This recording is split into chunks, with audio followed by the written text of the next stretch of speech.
I decided to surprise my wife at her office that afternoon. She's a CEO, and I thought bringing her favorite latte and a homemade sandwich might brighten her day. At the building entrance, a sign read, "Authorized personnel only." When I approached the guard and said, "I'm the CEO's husband," he actually laughed. "Sir, I see your husband every day. He's right there, coming out now." That was the moment everything began to unravel. But let me start properly. My name is Gerald. I'm 56 years old. And until that Thursday in October, I believed I knew my wife Lauren better than anyone on this earth. We'd been married for 28 years. 28 years of routines, inside jokes, holidays, shared fears, shared dreams. I thought our life was solid. Lauren had been coming home late for months, sometimes 12, sometimes 14-hour days. I didn't love it, but I understood the demands of her job as CEO of Meridian Technologies. I'd been eating dinner alone more often than not, but I told myself it was temporary. That morning, she rushed out without her usual coffee, so I thought, why not surprise her? Maybe it would make her smile. The downtown building gleamed in the autumn sun. As I walked in, I'd only visited her office a handful of times in nearly 3 decades. She liked keeping work and home separate, and I'd always respected that boundary. Maybe too much. The lobby felt cold and corporate. Marble floors, chrome finishes, everything polished and intimidating. The guard, William, gave me a professional nod. "Good afternoon," I said. "I'm here to see Lauren Hutchins." "I'm her husband, Gerald." William's polite expression shifted into something unsure. He stared at me a moment longer. "You're her husband?" "Yes," I said, holding up the coffee. "Just bringing her lunch." He suddenly laughed, an honest, confused laugh that echoed through the lobby. "Sir, I see Mrs. Hutchins' husband every day. He left about 10 minutes ago. And, well, there he is now." I turned. A tall man in a perfectly tailored charcoal suit strode into the lobby. Confident, younger than me, expensive haircut, polished shoes. He greeted the guard with casual familiarity. "Afternoon, Bill." Lauren asked me to grab those files from the car. "Of course, Mr. Sterling." Frank Sterling, Lauren's vice president, the one she'd mentioned in passing. Always professionally, always casually. William looked between Frank and me again. "Sir, Mr. Sterling is married to her." "Married, not dating, not involved. Married." Frank finally looked at me. Recognition flickered in his eyes. Not surprise. Not fear. Recognition. "Is there a problem here?" he asked smoothly. I could have exploded right there. Demanded answers. Made a scene. But something inside me, some instinct I didn't know I had, told me to stay calm. "Oh, you must be Frank," I said evenly. "Lauren's mentioned you.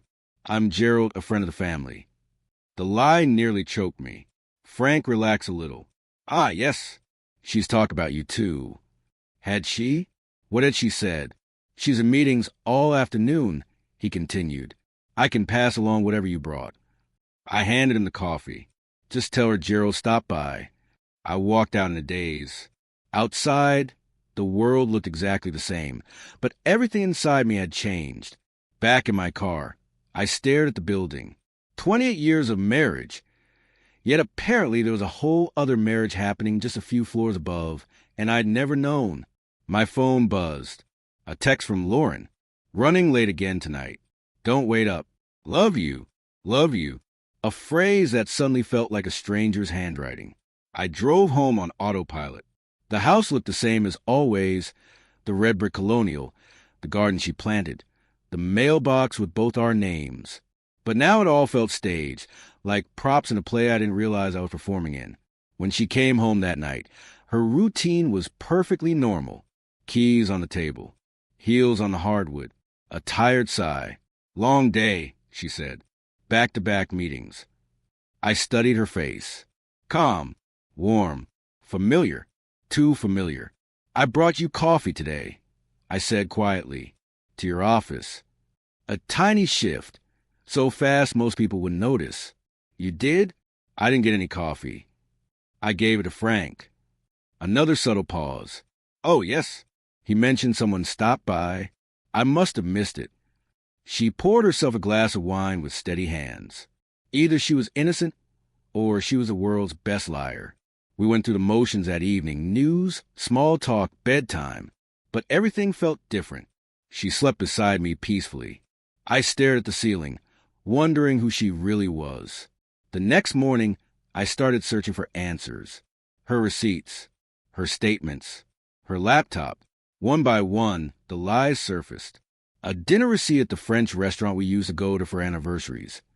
Dated 6 weeks ago. She'd told me it was a client meeting with a woman from Portland, but the 2 entrees and bottle of wine told a different story.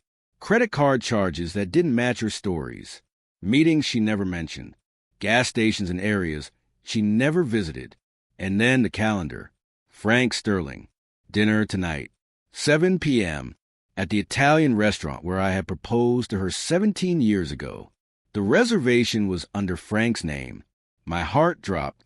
Scrolling further made it worse. Coffee with F every Tuesday morning. Dinners every other Thursday. A weekend getaway she told me was a women's conference. Her real life, her real marriage, was neatly scheduled right there. At 6:15, she came home early. Made up, dressed beautifully. Wearing the black dress I bought her last year. The one she said was too fancy for every day. I thought maybe we could do something spontaneous tonight, she said sweetly. Go out for dinner. The lie was flawless. If I hadn't seen her calendar, I would have believed it. I swallowed hard. Where did you have in mind? I decided to surprise my wife at work that day. Lauren is the CEO of Meridian Technologies, and I thought bringing her a latte and a sandwich might brighten her long, exhausting day.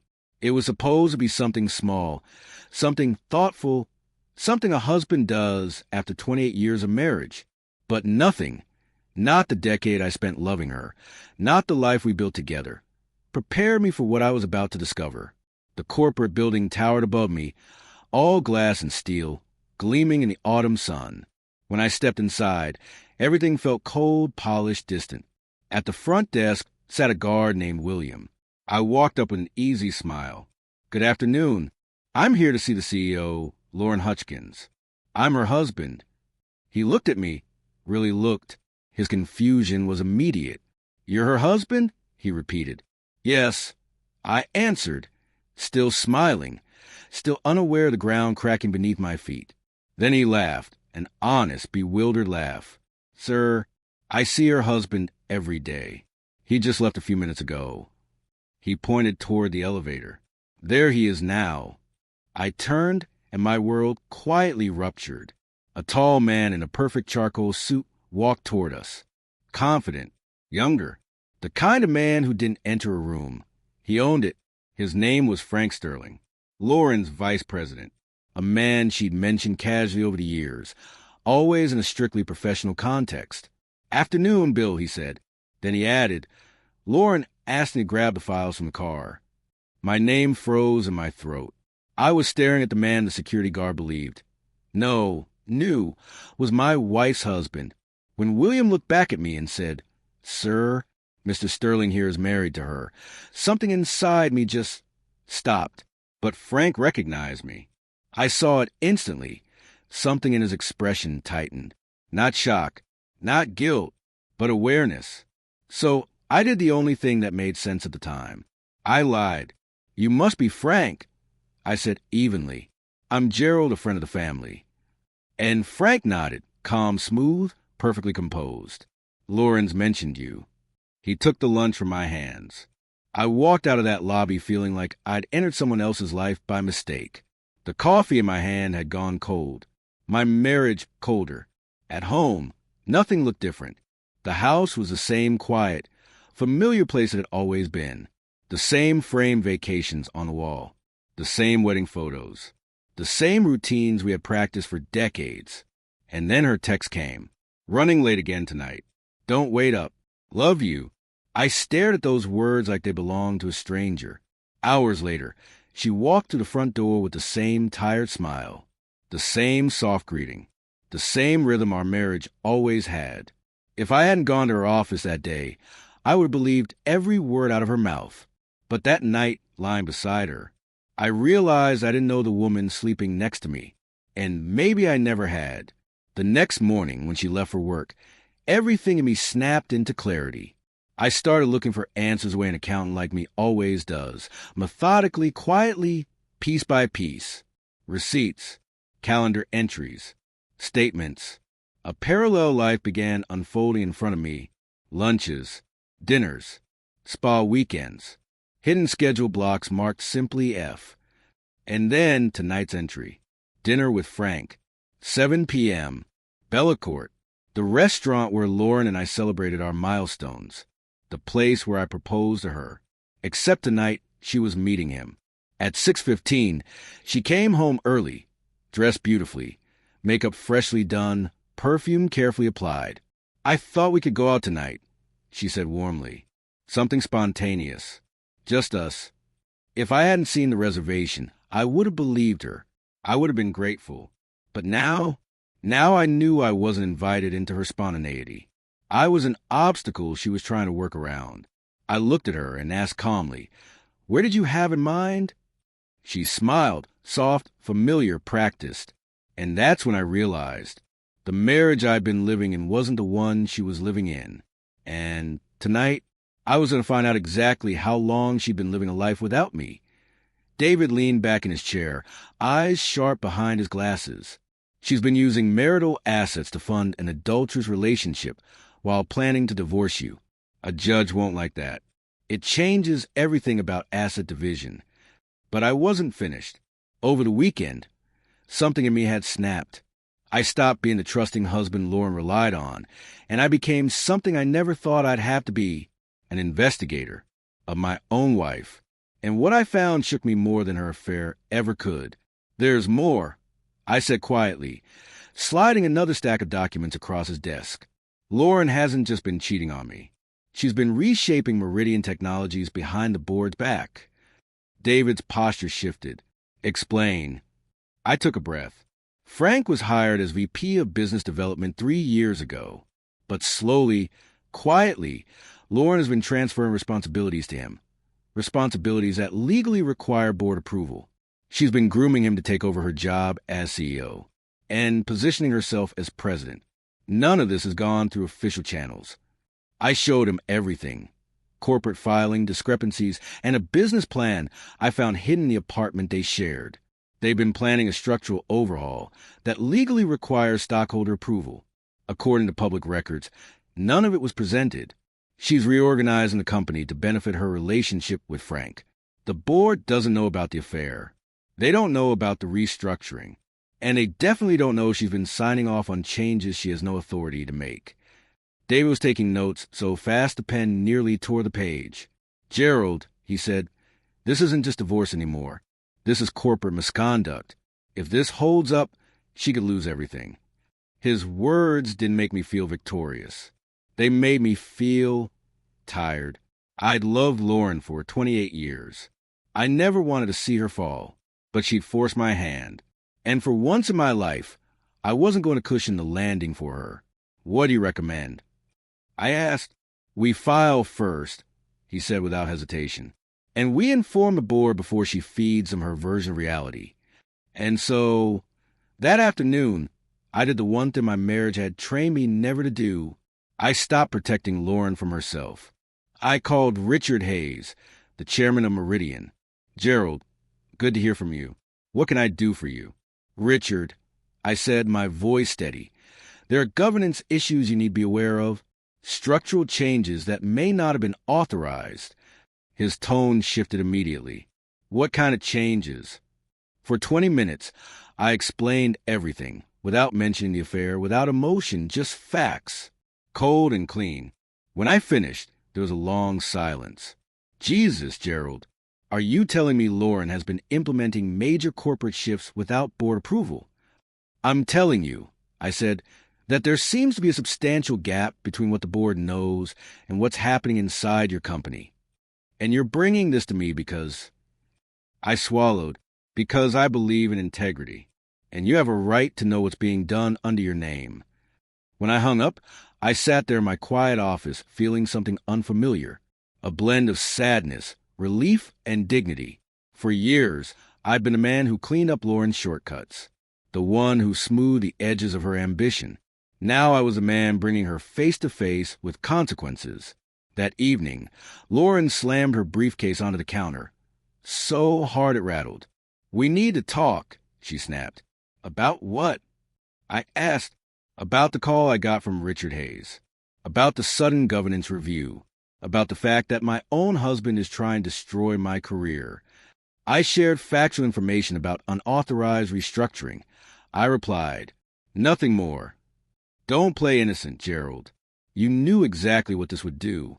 "Yes," I said quietly. "The same way you knew what your affair would do to me." Her mask cracked. "A Fisher. This is different." "No," I said. "It's exactly the same. Actions. Consequences." She stared at me like she was seeing me for the first time. Not the passive husband she could manipulate, but a man who had finally woken up. "What do you want?" she whispered.